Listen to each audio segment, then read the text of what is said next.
Assalamualaikum warahmatullahi wabarakatuh. Perkenalkan nama saya Merbal Farizi dengan NIM 080128242936. Di sini saya merupakan mahasiswa aktif Matematika angkatan 2024 dan di sini saya merupakan mahasiswa algoritma pemrograman kelas B atau kelas L2.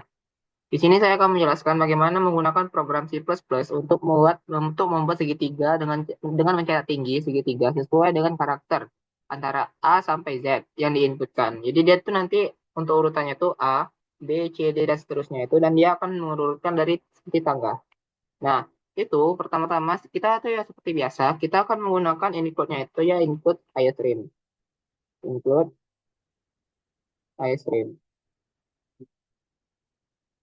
Nah, setelah itu kita menggunakan juga using namespace std biar kita tidak melakukan perulangan untuk di std-nya di bagian cout-nya. Nah, selanjutnya itu kita di sini kita menggunakan dua function seperti yang pada flowchart-nya.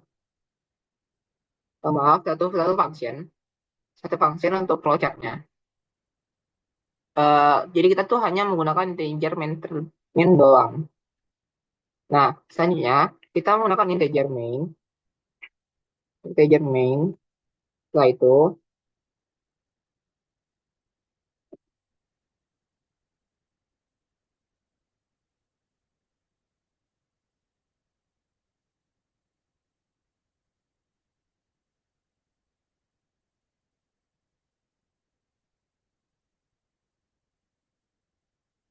setelah itu jangan lupa untuk kurung berawal. Nah, pertama-tama kita tuh harus membuat data supaya dia itu diinput ke dia tuh untuk menginput datanya itu. Yaitu di sini saya menggunakan variabelnya itu variabel input. Jadi di sini kita menggunakan integer yaitu oh maaf, eh pertama itu kita menggunakan karena di sini kita kan akan masukkan untuk di input. Nah, jadi kita menggunakan char. Charnya itu untuk di input. Jadi dia akan mencetak dia akan memasukkan input ini sebagai variabel untuk ke dalam memori dan ke dalam programnya. Selanjutnya itu, kita juga jangan lupa untuk menginputkan tinggi, karena kita akan memasukkan tinggi, integer tinggi. Nah, setelah itu, kita bisa cout untuk memasukkan masukkan, masukkan huruf atau huruf yang kita bakal untuk di bagian untuk dibikin di tangga. Nah, itu si ini itu input. Sebenarnya untuk input ini itu bebas, kalian mau untuk variabelnya apa aja, tapi lebih tapi saya menggunakan input. Nah, di sini kan kita kan akan menggunakan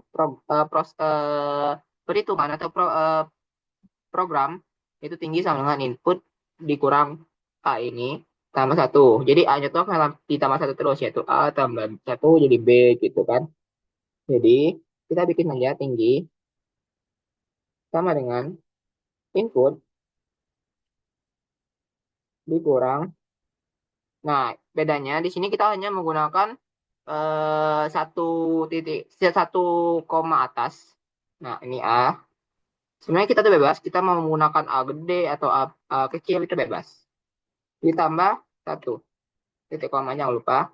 Nah, di sini kita menggunakan proses perulangan atau for. Jadi kita gunakan for untuk I-nya itu sama dengan nol titik koma I-nya itu kurang dari tinggi dikurang satu dikurang satu.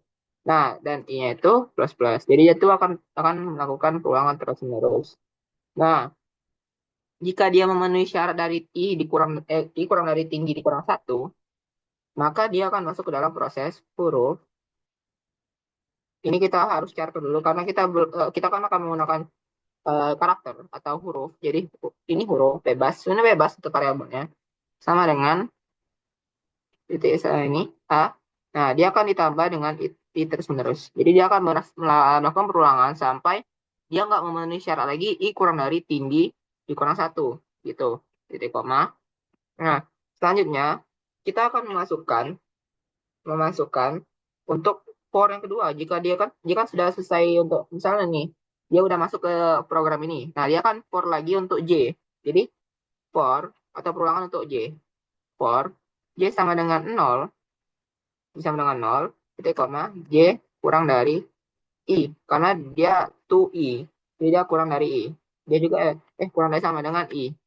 Kurang dari sama dengan I, titik koma, J-nya itu plus plus. Nah, dia karena ngapa saya menggunakan sama dengan? Karena biar dia mengikuti dari I-nya. Jadi dia enggak kurang dari I-nya itu. Buka kurung berawal. Nah, karena jika dia sama dengan dia memenuhi syarat dari J kurang dari sama dengan I, maka dia akan masuk ke proses itu adalah mencetak huruf. Nah, huruf yang tadi kita hitung. Jadi, dia akan mencetak terus-menerus hurufnya itu. Ini J ini untuk melakukan turun ke bawah gitu. Jadi, ini si out huruf. Nah, ini kita bisa gunakan untuk spasi. Jadi dia akan spasi dari huruf yang di kiri ke kanan itu akan spasi. Jadi dia ada jaraknya. Ini, nah seperti ini, titik koma. Nah, jika dia sudah tidak memenuhi syarat dari J kurang dari sama dengan I, dia akan mengecek lagi untuk I kurang dari tinggi itu. Nah, karena ini sudah selesai, ini kita bisa tambahin si out and the line itu biar memperapi program.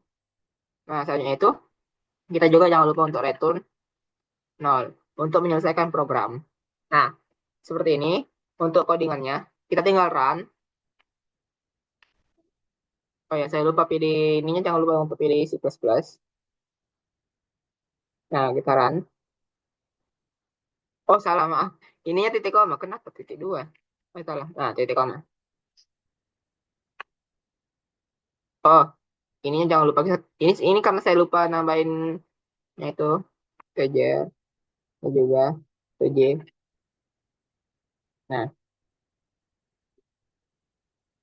Nah, kita masukin huruf. Kita mau menggunakan huruf misalnya E. Jadi dia tuh akan 5 ke bawah gitu.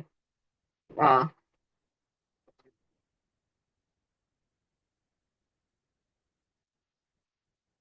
coba kita ulang. Karena ini akan mengikuti syarat. Nah, seperti ini. Jadi dia akan A sampai E gitu. Oke. Mungkin itu untuk bagian codingannya atau bagian programnya. Dan untuk bagian flowchart-nya itu seperti ini.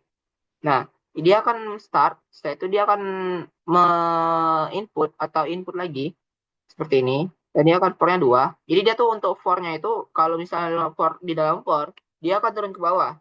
Dan jika dia for berdampingan dengan for, jadi dia akan di samping gitu.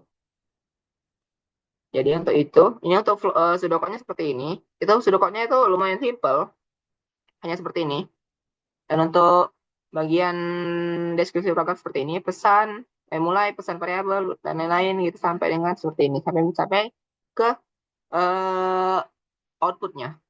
Dan mungkin itu saja yang bisa saya sampaikan. Bila ada salah kata saya mohon maaf. Saya akhiri. Wassalamualaikum warahmatullahi wabarakatuh.